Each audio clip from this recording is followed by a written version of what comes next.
Channel open. Welcome back to WeeklyTrek, a proud member of the Tricorder Transmissions podcast network and presented in partnership with TrekCore.com. I am your host, Alex Perry. What's today's date? The date. Today's show was recorded on July 23rd, 2022, and is current through Star Trek Strange New Worlds Season 1, so beware of spoilers. All right, let's get into the show. Good day, Voyager, and welcome to A Briefing with Neelix. It's a catchy title, isn't it? WeeklyTrek is a regular news show covering the biggest stories from the Star Trek franchise. We are in a new golden age of Star Trek. There are 5 television shows in production, possibly more on the way, and enough merchandise to fill the Bajoran wormhole. So stick with me and I'll help you sort the real facts from lots of the Dominion propaganda that you'll find online. But I can't do this alone, and my guest this week is a writer for a number of online outlets about Star Trek and the author of the recently released Phases on Stun, How the Making and Remaking of Star Trek Changed the World. It's Ryan Britt. Ryan, welcome to WeeklyTrek. Thank you for having me, Alex. All right, Ryan. Well, I ask my guests this question every week. I want to know something that's got you excited about Star Trek at the moment. What's got you moving at Warp 10? I got a couple old paperbacks of 2 original series novels. Yep. One is called Dreadnought, and it's Battle Stations. Yep. And, Diane Carey, if I recall correctly, right? You were right. Diane Carey loved her naval nautical Star Trek. Yep. You nailed that one. But I found a couple at a local record store, bookstore that sells new and used books, and they had my book. They had Phases on Stun, but then they had a used paperback section. And they had all those, those great spines of the pocket books. Oh, sure, yeah. So I always looked for ones that I didn't have as a kid. And I always saw those covers and thought they were great, and I never read them. So I got them both, and I was really pumped. So that's got me excited because they're really, I just love those pocketbook novels. I can just, from the 80s and 90s, I can just grab those anytime. I love the new novels too. But yeah, so that's got me excited. Yeah, there is something about that, as you say, from the 80s and the 90s, back when they were pumping out for a while there, 2 Star Trek books a month, 24 books a year, these little pocket books, and most of them were just sort of episodic stories set during the run of the TV shows. Some of them, they had the odd hardcover they would release, and that would be sort of a bigger story. I think Dreadnought actually might have originally been a hardcover when it came out, but I think you're right because I think you're right. Yeah, they were just these fun little stories, and I've got them all. They're on the bookcase shelves that you can't see on the screen, and I love them. I've probably only read about 40% of them, but at least I know I've got new Star Trek fiction basically forever. I almost included a section in a chapter in my book, which is a history of kind of all the radical changes of Star Trek. And thanks for mentioning it. It just came out in May. But I almost had a whole section in there about publishing, because if you think about it, the Star Wars novels that got big, the Timothy Zahn books, right? Those are not until 89, 90, 91. But at that time, Star Trek had been publishing fiction for a decade. Yeah, right. And sure, there were a few Star Wars novels. There was the Han Solo books and stuff like that. But if you just look at market share, right, shelf space in the magazine rack where the romance novels were, you had, like you said, sometimes 2 a month. And so I was trying to figure out, and I actually emailed with David Mack, who's a Star Trek novelist, about this. I was like, do you think that it was actually possibly the majority of science fiction that people saw in book form from 1980 to 1995, because after 95 those Star Wars books really start edging out the Trek books. But I don't know, I was just kind of I couldn't really come up with the numbers to prove my thesis. But but to your point, you have all the books, you've read 40% of them. Well, and it's so, you think back, Simon & Schuster, who'd been the licensee for 40 some years at this point, they took over in 79 with the release of the motion picture novelization. But by that point, Bantam Books had been publishing Star Trek novels for at least 5 or 6 years, 7 or 8 years, including the photo novels, the novelizations of the original series and of the animated series, the Star Trek logs books. And then they started to do some original fiction. And I think we do underestimate a little bit, when we talk about that sort of period between 69 and 79, between the end of the original series and the premiere of Star Trek the Motion Picture, the influence of published Star Trek works in conjunction with the animated series and things, and the reruns that helped keep the franchise going with the energy necessary to then get itself a movie by 79. Yeah, no, it's in the book actually. Howard Weinstein, who was a writer for the animated series The Pirates of Orion, or Orion as they pronounce it in the episode. I watched that episode with my 5-year-old the other day, and she was like, "What's going on? Why are they saying Orion?" But it is in my book that he says the idea that the 70s were a dormant period for Star Trek is a myth. Yeah, right. And he talked about that. He referenced exactly what you said. But yeah, when I interviewed Henry Alonso Myers, one of the showrunners for Strange New Worlds recently, I brought to my Zoom with him my James Blish Star Trek adaptation of Balance of Terror, and like talk to him about the lines from the adaptation. Yep. But yeah, and those adaptations, that was published in 1967. Yeah, and it was just Star Trek. It was and like he adapted those episodes in weird orders. So yeah, all that stuff's great. But I could talk about that forever. But I love getting old Star Trek books. That's nothing makes me happier. Yeah, that's awesome. No, that's great. All right, let me tell you what I'm feeling good about Star Trek this week, which is sort of a precursor into us leading into talking much more about San Diego Comic-Con and the announcements that we got today in the End of the Star Trek Universe panel, which is just that, like, I have been really impressed with the attention that Paramount has kind of paid for the Star Trek at San Diego Comic-Con this year. You know, notably, I think for me, the big one being they basically bought the advertising space on the skyscraper right outside of the convention center, which just has this giant Star Trek banner, you know, sort of advertising all the current shows. Up, you have the 10 Forward experience, which is this bar experience, which was a ticketed experience that sold out very quickly. But then you also had sort of like a back bar type thing that you could, you know, sort of like a beer garden style where you could also go and buy some of the exclusive merchandise. They have a booth on the show floor, which is showing off some of the merchandise from licensees. And I've just been very impressed with the kind of, I think lots of people weren't really sure what to expect for San Diego Comic-Con this year, right? First time back in person since 2019, 2020, 2021. Most of the studios, rather than kind of jump onto the sort of virtual San Diego Comic-Con bandwagon, those Star Trek kind of remained loyal and had, you know, panels in each of them, sort of went off and did their own thing. And Star Trek went off and did its own thing as well, right? With First Contact Day, Star Trek Day. And so I think there was this question of like, how much are the studios going to return to SDCC as a place to go? And Paramount seems to decide that, yep, they were going to be back there, and they were going to be back there in a big way. And, you know, the last time they were there in 2019, there was one Star Trek show, right? There was Star Trek Discovery, right? I think it's sort of tough for us to remember that, like, that was only 3 years ago at this point, and like it was just Discovery. But now it's Discovery, it's Lower Decks, it's Strange New Worlds, it's Picard, it's Prodigy. And so it's really nice to see the corporation invest that level in continuing to publicize the franchise and support the franchise, and hopefully kind of signals big things continuing to come in terms of support for the longevity of new Star Trek content. So yeah, that kind of,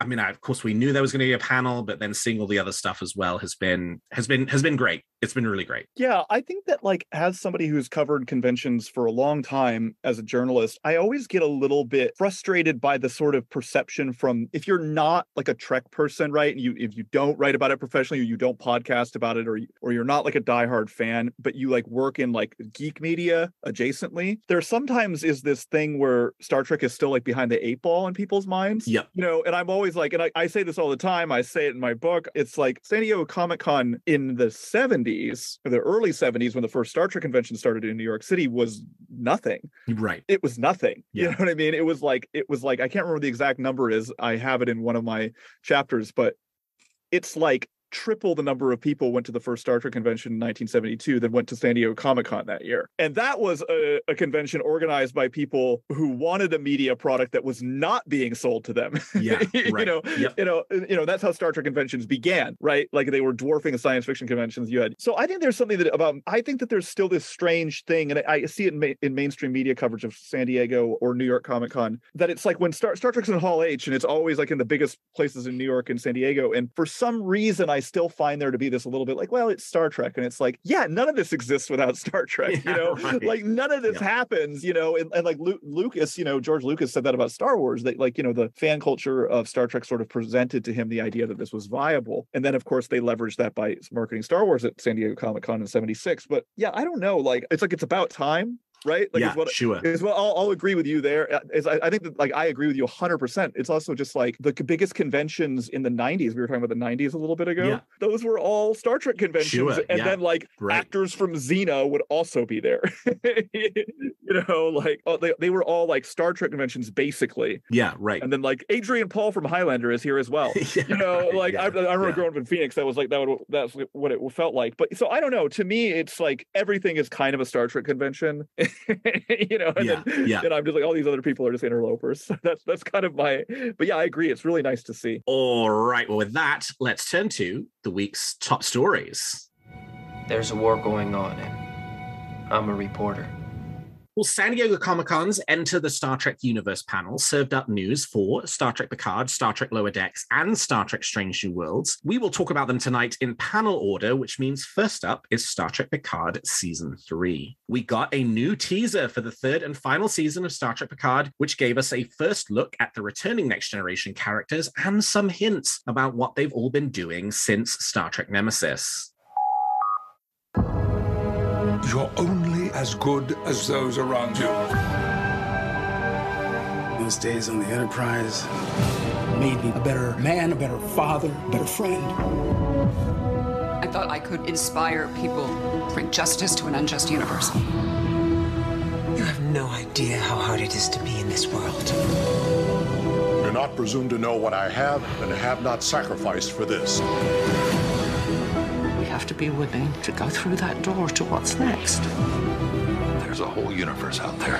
Wherever you go, we go. Here, in this moment, let's do what we spent our lives learning to be great at. As long as you and your crew remain steadfast, you are never without hope.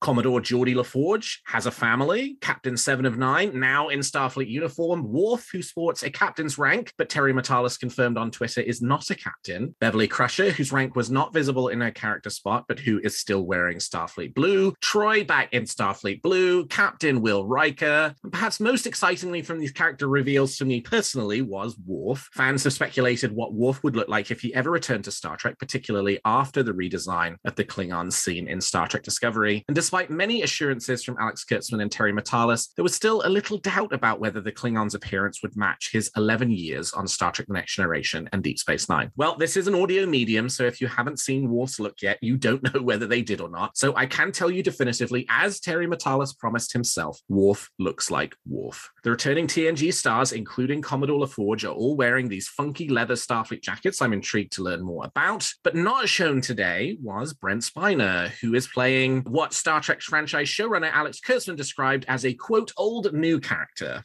whatever that means. And what else did we learn from the panel? Well, we did not learn the identity of the season 3 villain today, but we did learn the villain is female. We also learned that Gates McFadden considers Beverly Crusher's story arc this season to be the best the character has received. And we also learned, thanks to what was potentially a small slip from Sir Patrick Stewart, that there might be more than one Enterprise included in this season of Picard. Whatever the current Enterprise is, presumably in this time frame, and maybe revisiting a previous one. Ryan, what was your reaction to seeing our first look at the Next Generation characters in Star Trek Picard Season 3? I felt the same way as you. I was really excited about Worf.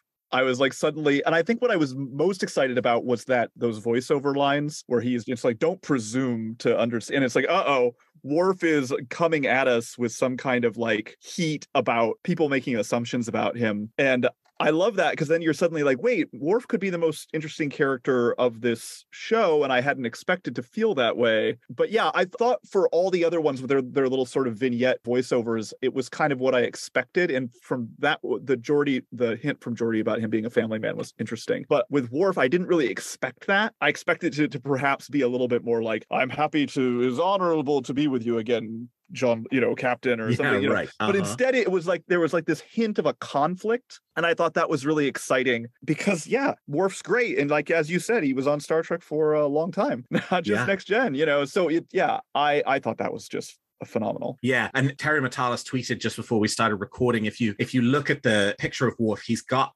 clearly some kind of Klingon weapon on his back. And Terry tweeted that it is called a Kurleth, and it was designed by the creator of the Bat'leth, Dan Curry. So a new Klingon weapon that we'll be seeing for the first time in Picard season 3. And Terry says, yes, you will see him use it, which is also quite exciting. Yeah, I think Terry's great.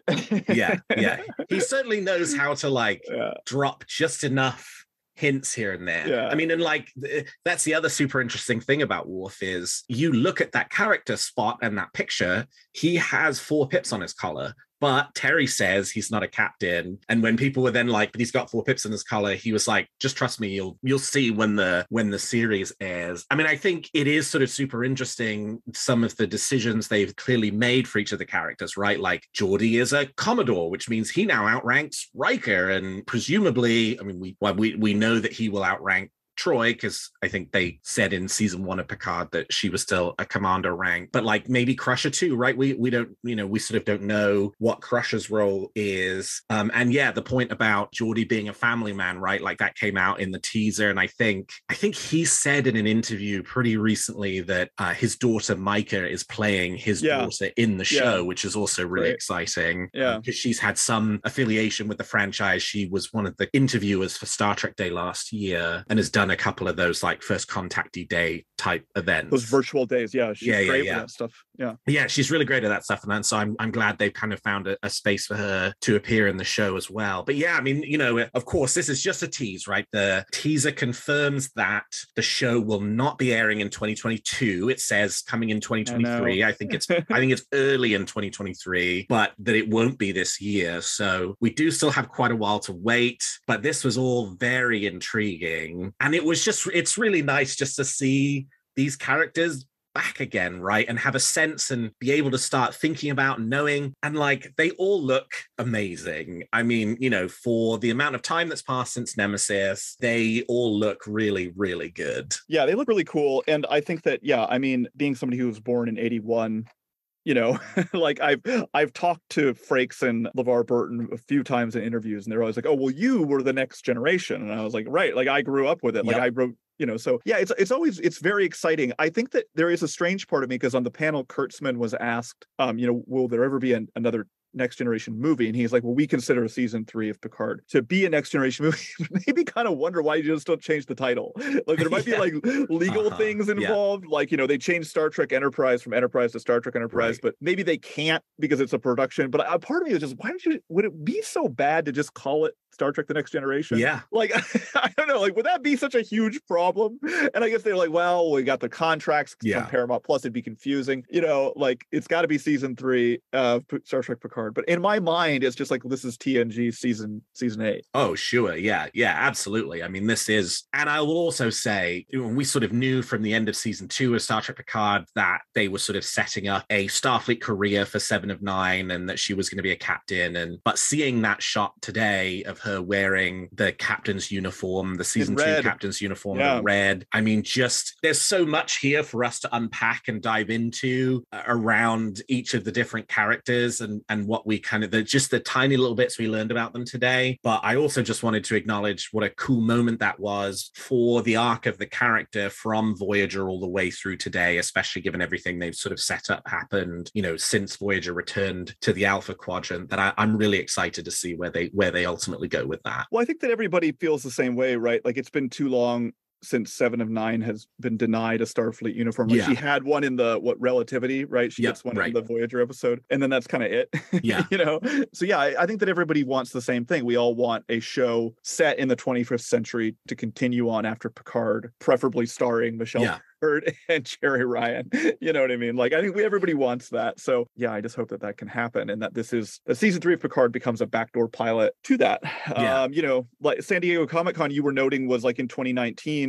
Discovery was the only Star Trek show that was on, but that was also the first big Picard panel. Yes. Right. And that's when everybody was like, oh, 7 of 9 is in Picard. Right. So that was not that was on anybody's dance card, in 2019. I remember being like, okay. And I remember even thinking, like, does that even work? Is that smart? And then now, of course, you can't imagine Picard any other way, particularly season 2. Yeah. You know what I mean? Like, because, 7 of 9 is not actually in it as much in season 1. But yeah, so season 2, it's kind of like, I think some of the best stuff in Picard season 2 is Jerry's stuff. I completely agree. Yeah. So yeah, I'm very excited to see that. And she's just a great actress and a great character. And, it's just going to be so great to see what they do with that. Well, the Star Trek Lower Decks panel gave us a full trailer for the 3rd season of the Star Trek animated comedy.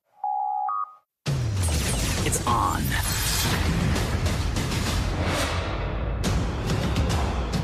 Starfleet, get your Starfleet. Prepare yourself for Warp 10 excitement. Discover the undiscovered country.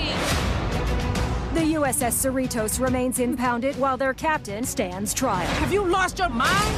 Captain Carol Freeman stands against... I can't believe this. I wonder how Mariner's taking it. Oh, I'm taking it. Taking it to the limit. Did you time your entrance to say that? What? No. Oh, yeah, she did. Starfleet isn't all about being fed fruit by erotic aliens with slightly different nose ridges. I could get real used to this kind of treatment. Sometimes you gotta get your hands dirty. It's on. This is an unauthorized launch. So begins the greatest adventure of your lives. Yeah! These broken rocks are reading our nightmares, but I don't like my nightmares. Behold! So magical. There's going to be times when you need to make a mess of things before you can fix them. Like how I'm going to have to cut this guy's foot off so we can grow him a new one. Wait, what was that? Whatever happens, we're going to be right beside you. We're in this together. Let's go! My head. More Starfleet! Hell yeah!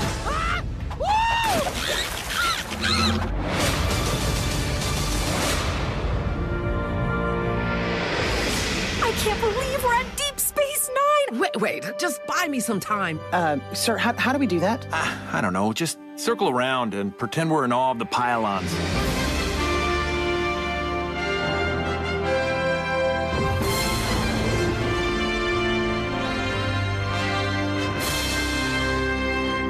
Just keep circling.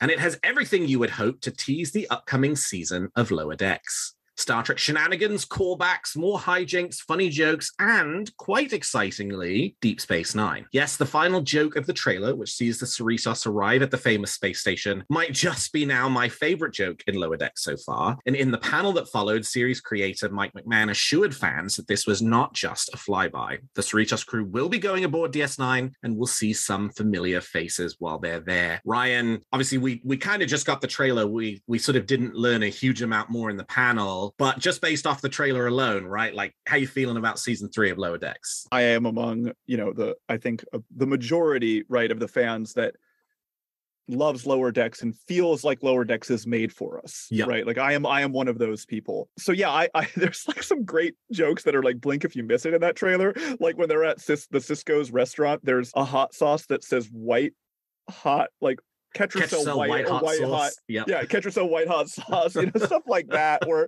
you're just like, oh my God. And then Mariner doing like the Chris Pine, J.J. Abrams like jump. Yep. And I thought that was interesting because like they made some like lens flare jokes in season 1, yep. right? But you've never actually seen imagery directly from the Kelvin Universe films in the new shows. Not really. And so I thought that was really interesting because I was like, that really is like very clearly what that is. Yeah. And so I thought that was cool. Yeah, it always feels like kind of coming home. And the Deep Space Nine thing, I mean, we know that Mariner served on Deep Space Nine as well. Yep. I'm actually writing something for Den of Geek, like right after we get off the call, of could this solve like the Mariner mystery of all the places that she served? Right. Where she just casually mentions that she served on Deep Space Nine. And so I'm like, did she serve on the Defiant as well? So like I love the sort of Mariner conspiracy theory of how many ships did she serve on when she was on the Keto, and there was that Deep Space Nine flashback in season 1. Yeah, I love all that stuff. And she says that she was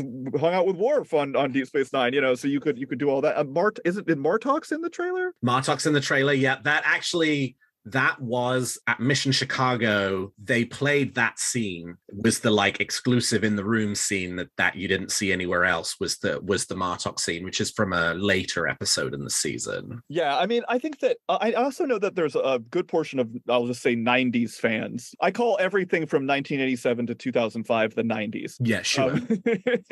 But that are kind of like Deep Space Nine has been a little left out of the new shows, you know? Yep. And I think that's a valid criticism, but like it feels like Lower Decks is being like, not anymore, you know? Yeah, I mean, you know, it sort of sounds like we have a Deep Space Nine episode coming out. I mean, I just love about that it is in the same way that they spoofed the fly by the Enterprise scene from Star Trek: The Motion Picture in Crisis Point, a fabulous episode of Lower Decks, by the way, that they have now for this one done a spoof of the Deep Space Nine main titles, right? Like that's what that whole joke is, you know, that it was like you've got the music playing and you're kind of spinning around the station and the wormhole pops and like it's so good. Something that Mike McMahon has done so many times, and I've talked to him about this a couple times, and a little bit of this I was able to get into my book, but every time I talk to Mike McMahon, I'm always obsessed with the metafiction, you know, and he always says, he's been saying this for a long time, not just to me, but he always says that people on Star Trek watch Star Trek, right? And that there's like this metafiction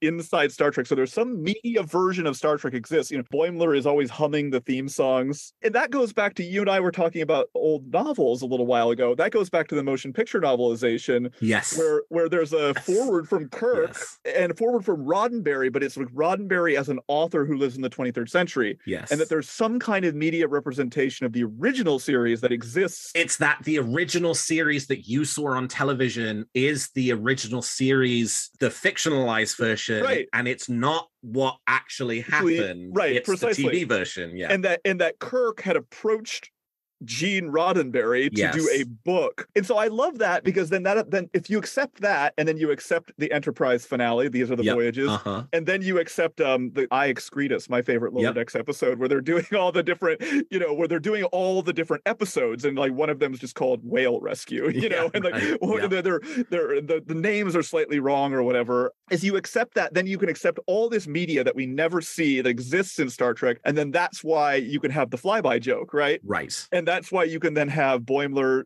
having collectible plates, and why he could be humming the Voyager theme to himself, you know? I just think that is so brilliant. So in Star Trek Picard Season 2, Teresa's son is almost denied watching Rick and Morty. Yes. And so, like, how does that work? Because, like, Mike McMahon, you know, is a writer on Rick and Morty. And so I love thinking about, like, the way that metafiction, like, doubles back through Star Trek. Yeah. So that Deep Space Nine joke does that for me, where it's like some version of this theme song exists, and, like, this montage may be in a holographic program somewhere, you know? Well, especially because the like early criticism of the Deep Space Nine theme in its early years was that it was a boring flyby of a station that didn't go anywhere, right? Like, you know, and so now in the same way that in Crisis Point, again, an excellent episode of Lower Decks, they kind of play off by making the approach to the Cerritos just go on just a slightly uncomfortably long amount of time, to kind of, you know, sort of play off of the humor of the 8.5 minute flyby of the Enterprise, doing something like that here too. Like, nothing could have whet my appetite for Star Trek Lower Decks Season 3 more adroitly than that, because it's not just a joke based off of, look, here's something that you recognize from the animated series. And I mean, of course, there's one of those in the trailer. Or like, you know, when they're at Cisco's, Tendi and Rutherford are both wearing Zefram Cochrane hats. And, and Rutherford's wearing one of Jake Sisko's, like, you know, bus seat sweaters. But it's like, no, this is a level of joke that sort of, in order for you will appreciate the joke if you've not seen and you're not steeped in any of this. But if you have been around for a while and you know all of this kind of history of the fandom and the backstory and some of the petty kind of debates and things that have come and gone over the years, you will appreciate this at a level so much deeper than that, and it's just wonderful. Well, it's kind of like we were talking about Crisis Point, that season 1 episode where Mariner is like, you were kind of a Zahn, to be honest. Yeah, right. And he's like, what? And then you're like, but wait a minute, that's a reference to David Gautreau playing Zahn in Star Trek Phase 2. But then you're like, but wait, isn't Zahn a real character then? And so then is there a backstory in which Zahn was almost going to be on the Enterprise in the real canon? And, because I think that Zahn's name is on like a label in the Wrath of Khan or something like that, or like he like exists kind of, you know. And obviously David Gautreau played, you know, Commander Branch in the motion picture, you know. But it's just like stuff like that where you're like, that broke my brain, and it's also just so funny. Yeah, that stuff's great. But yeah, it's a great joke, and also exciting that it's not just a joke. Yeah, that it actually is not just an Easter egg. That's, I think, what's so cool about Lower Decks, right? Is that even the Easter eggs are actually like smarter than they seem, because they're kind of like critiques of the idea of putting the Easter egg in there in the first place. Right. You know, like the Mugado episode, right? And when they mispronouncing it, you know, and like, but then that's actually the correct pronunciation because they pronounce it so many different ways. Well, we will keep the Lower Decks fun going by now talking about Star Trek Strange New Worlds. And while the Strange New Worlds panel took a well-earned victory lap for season 1, the big news that came out of the panel is also Star Trek Lower Decks news, because Lower Decks stars Tawny Newsome and Jack Quaid crashed the Strange New Worlds panel to announce that the second season of Strange New Worlds would feature a crossover episode with Lower Decks that will include both animation and live action. What does this mean for whether the Lower Decks stars will show up on the Enterprise in live action, or Strange New Worlds stars will cross over into animation? Well, Paramount is currently keeping that under wraps, but it's fun to speculate about all of the possibilities, including a Who Framed Roger Rabbit style version of this crossover. Personally, I'm at this point pulling for live action Mariner and Boimler played by their respective actors. Ryan, this has got to be, I mean, this will be one of the crazier episodes of Star Trek that has ever been produced. And I mean that in the best possible way. Yeah. Like, how does this news land with you? Well, I love being surprised by Star Trek announcements. Do you know what I mean? Yeah. Like, but then when I went back to all the interviews I've done in the past year, I was like, I shouldn't have been surprised by this. And I'll tell you why. Is because Akiva Goldsman, who's one of the showrunners of Strange New Worlds, at like Strange New Worlds finale, said to me, he was like, we are going to do something in season 2 that Star Trek has never been done before. It has never been done on Star Trek before in terms of genre, and in terms of a mashup of styles. You've never seen this. So I was thinking musical episode, right? Yeah. Because Henry Alonzo Myers used to work on The Magicians, and The Magicians has a bunch of musical episodes. So, and I actually still think that we'll save that for theories, but sure. Anyway, but then I interviewed Tawny Newsome. I did a big profile of her this March, and she said Jack Quaid actually volunteered to be one person who stays animated and the rest of us run around like Roger Rabbit style. Or what about some opposites attract technology where Jerry O'Connell has to talk to a cartoon cat? Direct quote from Tawny Newsome to me back in February of this year when I asked her about the potential for a live action Lower Decks actors on Picard or something like that. So like they've known about this clearly. Oh, sure. Yeah. For a while. And they're like, so when anybody asked about it, it seems like they were kind of saying what it was. I mean, it's fully filmed at this point, right? Season 2 of Strange New Worlds wrapped a month ago at this stage. So like they filmed it 3, 4, 5 months ago. It's got to be done. It's got to be done. Yeah. It's got to be. Yeah. And so they must have known about it for a while, and they're very clever, you know, because, a good portion of the cast had shown up to Mission Chicago cosplaying as themselves. But I hope it's all the above. I hope it's Who Framed Roger? I was calling it Space Jam. Yeah. Right. Like I hope it's that feels kind of more appropriate, like it's Star Trek. Yes. But I'm hoping it's the Space Jam thing, but then that it might go both ways. Right. That then we get, because then we could get Lower Decks Sanson Mount and, Celia Rose Gooding or something, or so is there time travel? Is it the metafiction we were talking about? Will the Lower Deckers be, calling up a hologram of, that's the other question of just from a continuity standpoint. If the animated aspect of it wasn't even an aspect, you'd still be like, but right, that 2372 we're in now, 81 I think, right? Of course, yeah. And then 2259, and so it's over 100 years, and so I love it. I love that they're doing something that's that over the top. And I mean, you just can't. Jack Quaid and Tawny Newsome, the entire cast of Lower Decks are very charming, but they are just so freaking charming. Yeah. And just so you want them to just have to give them all the things.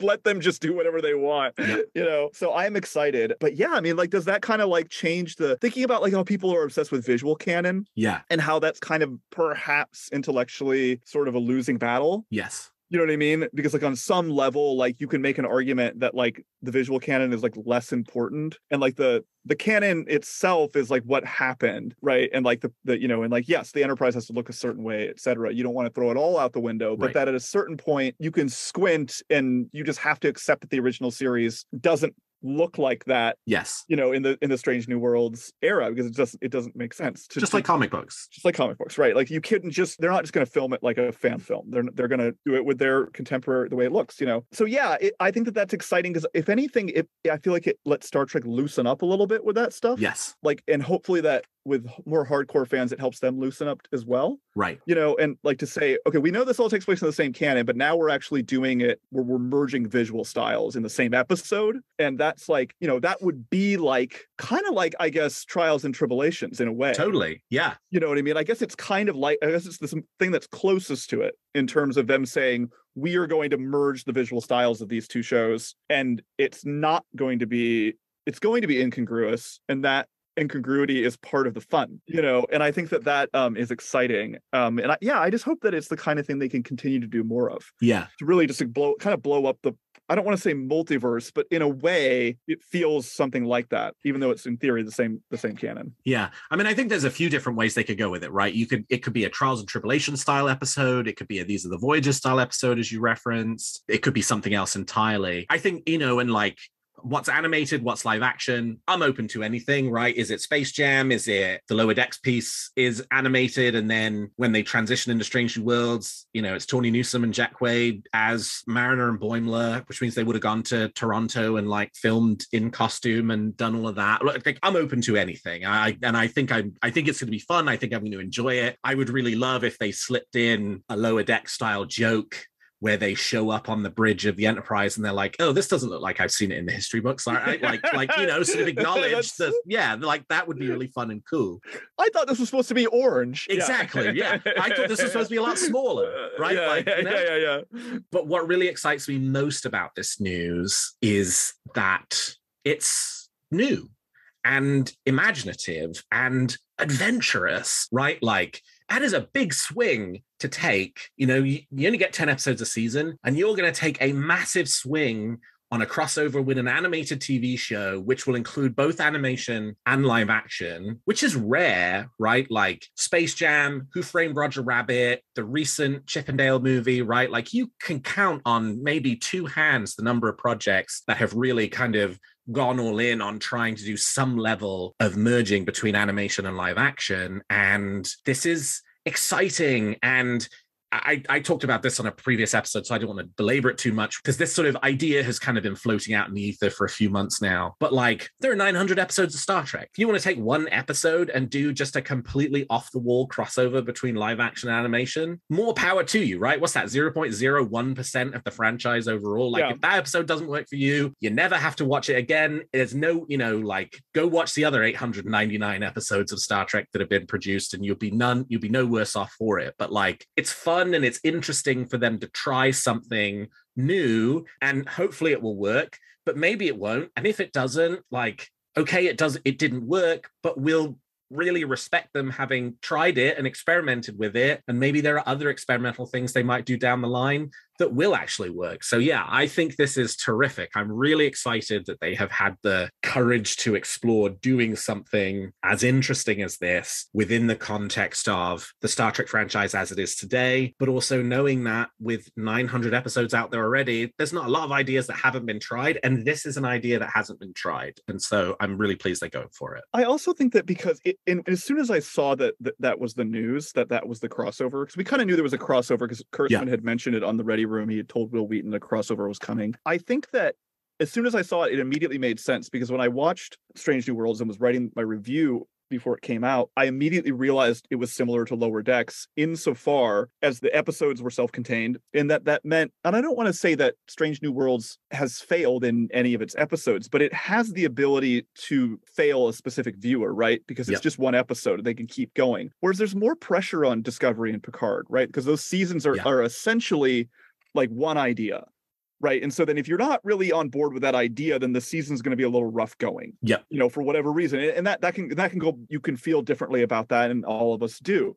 And I like all the new shows, and I love Discovery and I love Picard. But I think that with Lower Decks and Strange New Worlds, you're back to something that's closer to Next Gen or Voyager, or the original series, where it's like they can throw it over their shoulder and be like, okay, we did that. That doesn't define us. The Elysium Kingdom episode doesn't define Strange New Worlds. Right. The more serious episodes like Memento Mori don't define Strange New Worlds. Because Spock and Mark was the next week, right? And took a completely different approach. And Lower Decks is actually, like, though it's a comedy, it actually is like that too. You know what I mean? Like the episode we were just talking about, like Crisis Point, which is like really meta. Yeah. Right. Is like extremely meta and like inside the canon, and thinking about what is the nature of narrative? How does narrative shape us? But then the next episode, No Small Parts, which is the season finale of Lower Decks season 1, isn't that at all.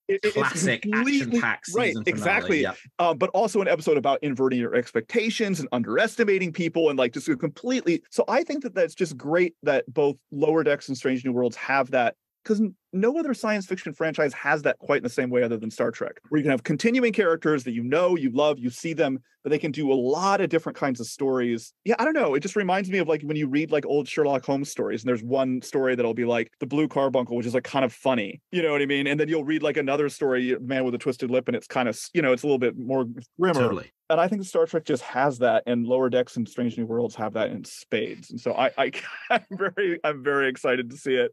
Well, and lastly this week, televised Star Trek didn't hoard all the announcements at San Diego Comic-Con this year, as comics publisher IDW revealed news about a new ongoing Star Trek comic that sounds pretty bonkers, but in the best way. Launching in October of this year and written by Colin Kelly and Jackson Lansing with art by Raymond Rosanas, the new ongoing, just titled Star Trek will feature the return of Captain Benjamin Sisko and see him teaming up with other luminaries from the Star Trek universe. The official synopsis says that Star Trek #1 weaves an epic and unprecedented adventure story that spans the far reaches of the Star Trek multiverse, bringing together characters from across the galaxy and all areas and variations of the beloved franchise who must band together to prevent the mysterious murder of the gods. It's stardate 2378, and Benjamin Sisko has finally returned from the Bajoran wormhole omnipotent, but his godhood is failing with every minute. Sent by the prophets on a mission to the deepest parts of space aboard the USS Theseus, he witnesses the unthinkable. Someone is killing the gods, and only Sisko and his motley crew of Starfleet members from every era of Trek can stop them. In addition to Sisko, Data has also been confirmed to appear in the series, and issue 1 will be preceded by a prequel story in the upcoming Star Trek issue 400 that celebrates the 400th Star Trek comic since IDW took over the license in the late 2000s. Ryan, are you much of a Star Trek comics reader, and what do you think about this new Star Trek ongoing series? I'm a huge Star Trek comics reader. I love the Star Trek comics. I love IDW. I like all of the Kirsten Beyer and Mike Johnson, sort of any of those sort of like preludes they've done to whether it was Countdown to Discovery or the Picard countdowns. I remember being really like shaking some of my friends because they hadn't read the Picard countdown that established who Laris and Saban were. And I thought that, and like, I still kind of think that that's essential, and also like introduces Rafi, and yeah, sure. I love the Star Trek comics, and I love IDW. I've loved everything they've done since they've started, and I remember loving those. Even when they were doing the continuity that was set in the Kelvin universe, that was sort of like redoing original series episodes. Oh yeah, the DS9 crossover in that one was so great. What's that? That one with Q? Yeah, with Q. Yeah, and where Pinekirk goes to Q, and Q Space Nine. Yeah, Q becomes a Pa Wraith at some point. Yes. In that? Yeah. Like Gul Dukat's in it. Yeah, it's great. Yeah, then Worf's in it. Yeah, that's a great art. Yeah, all everything. But yeah, I think it's great. I love that it's just called Star Trek. Yeah. And I think that's great to have Sisko front and center in that. Again, we were talking about sort of mashing up different styles, and I just like the idea that Star Trek's loosening up even more with something like this. And it's just saying, look, we're bringing back Sisko. Somebody's killing the gods. We're just going to have you deal with that, and we're just going to, I think it sounds different. It also sounds accessible if you don't care about Star Trek, which also seems really cool to me, to just be like, here's a super team up of some great Star Trek characters, Crusher with Sisko, and like we'll just kind of go from there. I mean, there doesn't seem like there's quite enough Sisko in Star Trek comics, so maybe that's another thing that feels wonderful about this. Yeah, so I said this was bonkers in the best way, and I think it is bonkers in the best way, because like it's an ongoing comic called Star Trek, and it stars Cisco and Data, and yes, Beverly Crusher's, as you said, and like presumably other characters, and they talk about it being from every era of Star Trek. So like presumably that means some TOS and Enterprise and Far Future and like whatever's going to show up. And like my initial reaction to that was like, whoa, that's weird. And then I was like, but cool. And then I was like, and awesome, because of that conversation we were just having about televised Star Trek. You know, they sort of have a lock right now on maxing out the traditional Star Trek formula, right? We got 5 TV shows on, trying all kinds of different Star Trek things. And as a result, you know, Star Trek publishing, which has the ability to kind of push limits and push boundaries and do different things. And yeah, you know, you can have Data back on an ongoing basis in a way that you're not going to get Brent Spiner to agree to put the makeup back on for a while. And, you know, we sort of don't know the status of Avery Brooks and his interest in returning to Star Trek. And it might be nothing. And so like this might be the only way you get new Cisco stories. So like, why not, right? Just like go nuts, go bold, go big, you know, sort of max out the inherent advantages of the fact that you're doing a comic to do something that you will never see on screen. Because to my mind, it's like, if you have a new Star Trek episode every single week of the year, right? Like comics and books, as we were talking about up front, right? Like they help fill the gaps, right? They filled the gaps between the end of the original series and the motion picture. And for me, were completely instrumental to my fandom in bridging the gap between These Are the Voyages and The Vulcan Hello. But like when we're in this world where you've got a new episode of Star Trek every single week of the year, we just had 48 straight weeks of Star Trek. So that's not, you know, that is not an absurd statement to make. Like, I think Star Trek publishing needs to sort of assert its value statement of like, here's why, in addition to a new Star Trek episode every week, you want to be looking at, you know, you want to also take additional time to pursue the books and the comics. And, you know, I will dedicate my whole life and all of my spare time to Star Trek. So I'm always going to be a guy who does that. But like for your more casual fans, what's going to hook them in? What's going to bring them in? Do something really interesting and creative and boundary pushing that's going to make people say, oh yeah, I am going to spend time reading this comic in addition to the episode of the week, because I'm going to get 2 very different experiences from it. So I'm really excited by this move from IDW to do something that is a little bit sort of out of left field. And, you know, I hope it's really successful. Yeah, me too. I also like that it's like not exactly like a crossover or like a mirror universe. They do a lot of the mirror universe stuff with kind of, you know, mixed results. And I think that I like that it's not like a limited crossover, that they're saying it's an ongoing, you know, because they did the Q Gambit, right, where they kind of had all the crews sort of teaming up. They've done a lot of that, like a lot of big crew team ups. You know, I don't know if you read like Doctor Who comics, but it feels like every time there's a Doctor Who comic, it's always like a multi-doctor thing, and that's great. And you know, like that's why you have comics, right? And I love that. And you know, but I think that what's great about this with Trek is that this feels like a super team up. Yeah. But it also feels like they're being a little bit more casual about it, because it's Starfleet, right? Like Starfleet could just assemble people, like it's these people are contemporaries of each other, like this could just happen. It doesn't have to be that weird, and you don't have to like explain it the way you do anytime like Kirk meets Picard or Janeway. You know, you can just say Cisco got these people to come on this ship and that's it. You know, and I think that's the cool thing about it to me, because it's like, wow, Starfleet's big and you could have all of that happen. So yeah, I can't wait. It's a good sign too, because it feels like that they're confident and that like to do something that's that both bold but also a little bit more subtle. And I think that that's kind of when you're in a sweet spot with Trek, where it's kind of like, okay, that's cool. I did also, like we were saying with the other announcements, I couldn't have called that. Didn't expect. No, right. Yeah, totally. You know, it feels like a stunt, but it feels like a smart one. Yeah. I mean, like, you know, if you told me they were going to do a new ongoing Star Trek comic, I would have told you it was going to be a sequel to Star Trek Year 5, in which they did the, you know, sort of like from where you left off in Year 5 up to motion picture. Yeah. Because it was a successful 13-issue comic that people liked a lot, and people like Kirk, Spock, and McCoy, so just do more of that. But like, this is... Or I would have assumed another mirror universe thing, because they've done so many of those and people like those, you know, and so yeah, you wouldn't have expected something that's a little bit, that's both really mainstream because it's Cisco, you know.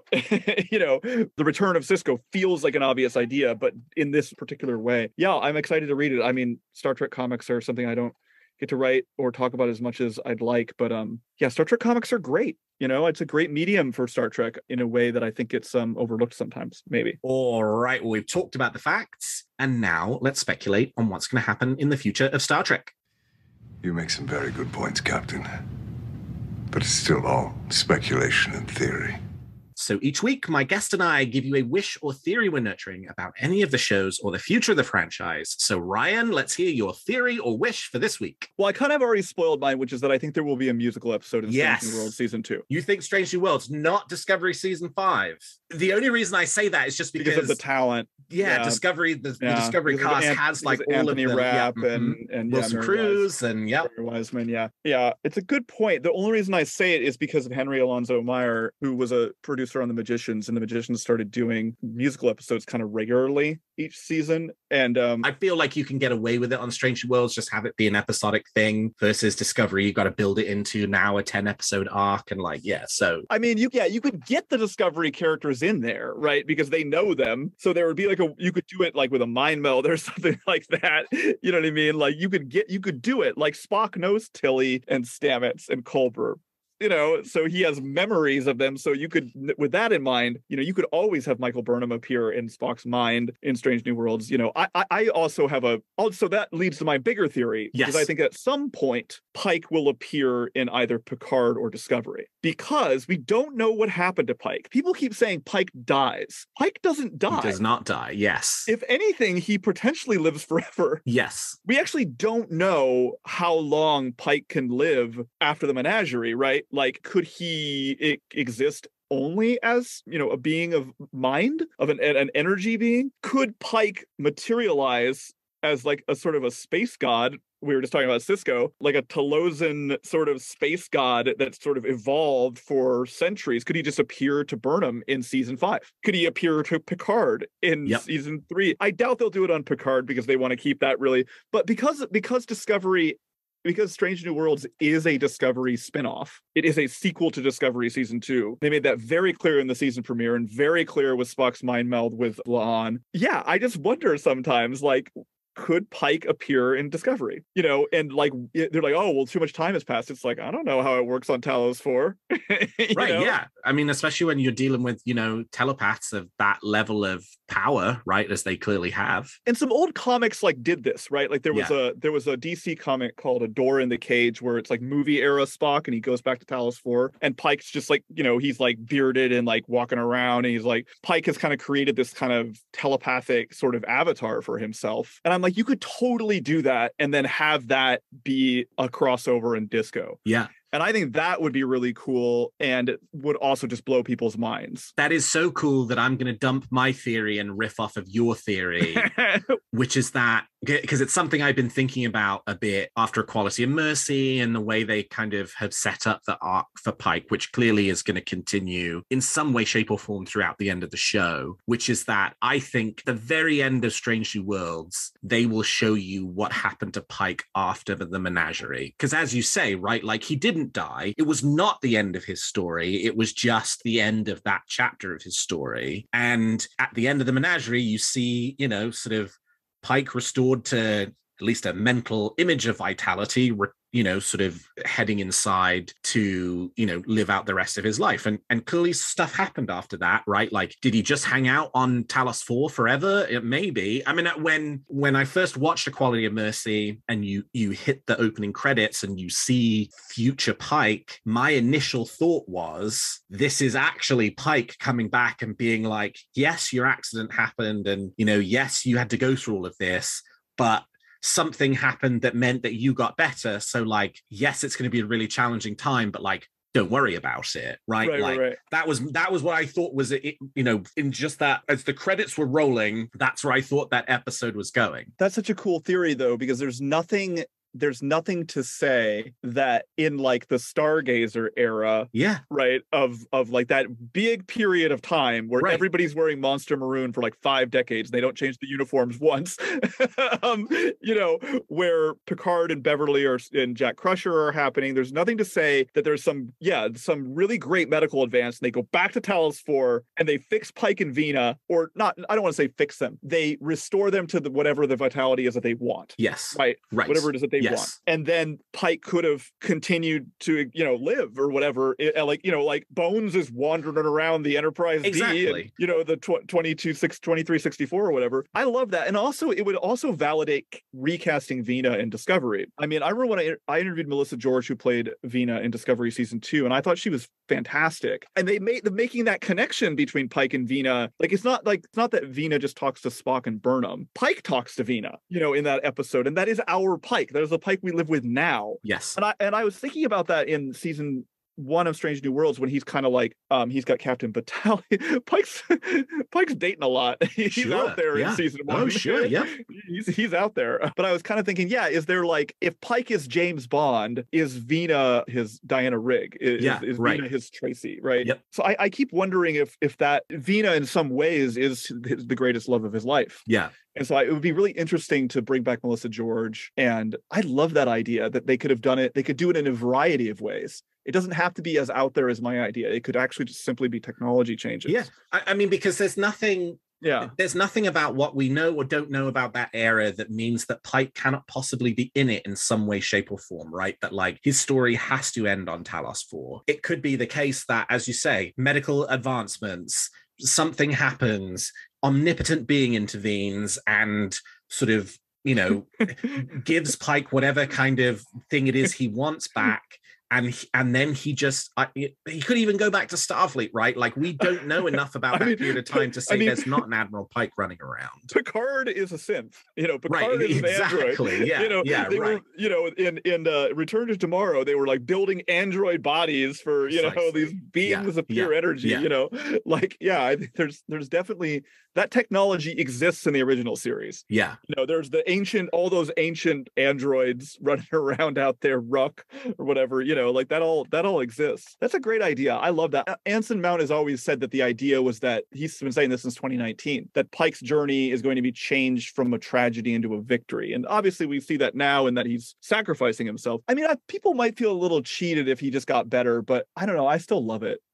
Yeah, I think and who knows if they'll ultimately do that or not, right? They're hanging a lot on this idea of sort of finality and that being it. But I just sort of think that, like, it could be really interesting for them to, when they hit the end of Strange New Worlds, and hopefully that's not for a decade, a long time. Yeah. But like, when they do get there, if they want to do something a little interesting and subversive and kind of subvert the narrative a little bit and sort of, I don't know, kind of like give that story a happy ending if they decide they want to, right? Like, I think there are options there on the table that allow for them to do unexpected things with it. Well, I would love to see them do something like that with Discovery, just because I'm still sort of waiting to figure out how when and if they'll reconcile Calypso with Discovery. But it would be interesting to have like a future Flash in Discovery that's like an Easter egg, like Burnham's in one of her like going through records or something, right? Like they did with Unification 3, where she saw Spock, but maybe make it even smaller, and it's like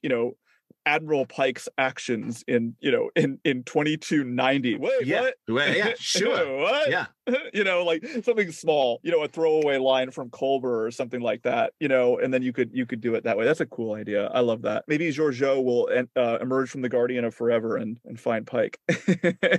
I love it. Do you have a theory or a wish for Discovery, Picard, Strange New Worlds, Lower Decks, or Prodigy that you'd like to share? Tweet them to me at WeeklyTrek or email them to me at weeklytrek@thetricordertransmissions.com, and I might feature your theory in a future episode. Well, that's all the time we've got for this episode of Weekly Trek. Thank you so much to my guest, Ryan Britt, for joining me today. Ryan, how can people contact you if they want to continue the conversation? They can find me on Twitter, Ryan C. Britt. That's probably the easiest way. My author webpage is always a little bit behind. And I write for Inverse weekly about Trek and Den of Geek as well. And yeah, I recently got to profile Anson Mount for Esquire. So check that out. And then, check out my book, Phasers on Stun, available where books are sold. And you can find this show on Twitter at WeeklyTrek and me at Alexander T. Perry. And if you enjoy the show, please consider leaving us a 5-star review on your podcast player of choice. And please check out some of the other great shows on the Tricorder Transmissions. And if you like our shows, please also consider becoming a Patreon of Tricorder, which you can find at patreon.com/the-Tricorder-Transmissions. And lastly, if you're looking for Star Trek news on the internet, I hope you will turn to trekcore.com. Well, thank you, Ryan. Thank you to all of my listeners. And until next week, live long and prosper.